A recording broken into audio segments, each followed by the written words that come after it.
آخری روایت آپ کے سامنے آنے والی ہے۔ آخری روایت یہی ہے کہ ساری ایمانیات، سارے احکام، ساری تعلیم، سارے تعلق، سارا پڑھنا، سارا پڑھانا، سارے مدرسے، ساری مدرسیت، سب کا لب لبا حاصل بیت سبحان اللہ و بحمدہ سبحان اللہ العظیم۔ تمہارے دل کی آواز ہو کہ حضرت حق جل مجدہ کے بغیر کوئی عزت دینے والا نہیں، کوئی سنت دینے والا نہیں، کوئی ٹکڑے دینے والا نہیں، کوئی روٹیاں چھیننے والا نہیں، کوئی طاقت دینے والا نہیں، کوئی طاقت چھیننے والا نہیں۔ اگر آپ کے اندر یہ پیدا ہو گیا تو مدرسیت میں آپ کامیاب ہو چکے ہو، کامیاب ہو چکے ہو۔ سارا پڑھنے پڑھانے کا لب لباب آپ کا یہ ہے کہ آپ کے دل کے اندر کون سی آواز پیدا ہوئی ہے، کون سی آواز پیدا ہوئی ہے۔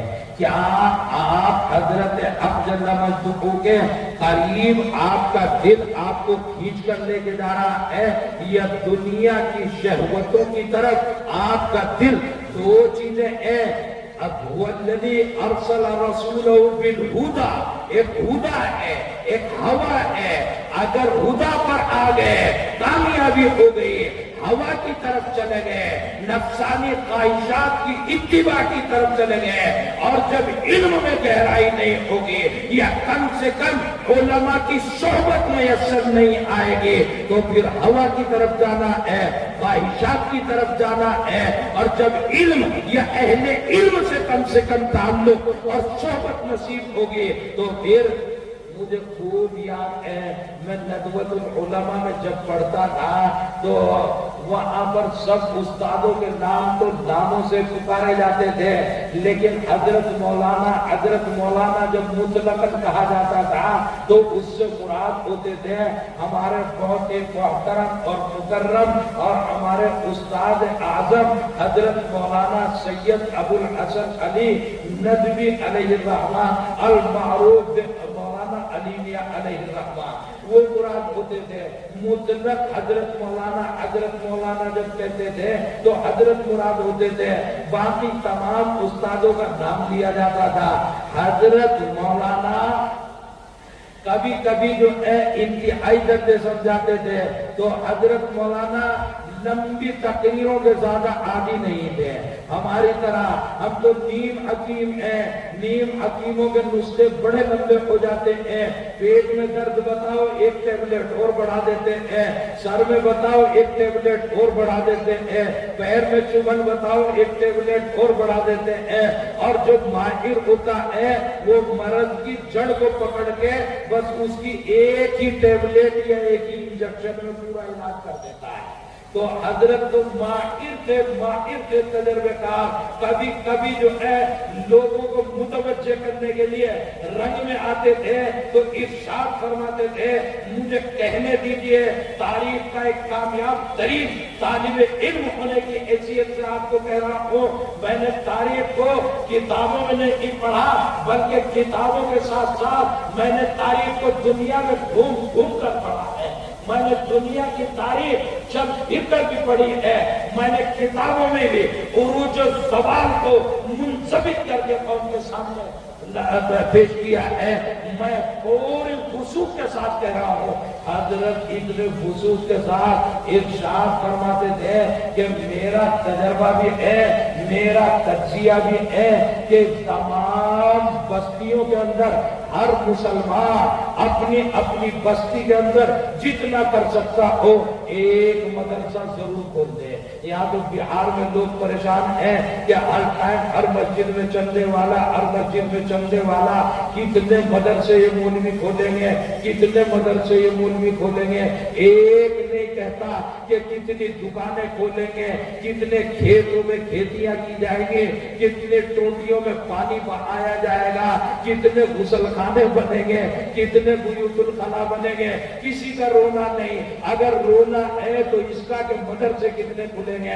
حضرت ارشاد فرماتے تھے ضروری نہیں کہ تمہارے مرکزی مدارس ہو، مگر کوئی ایک لڑکا، کوئی ایک لڑکی، کوئی بچہ، کوئی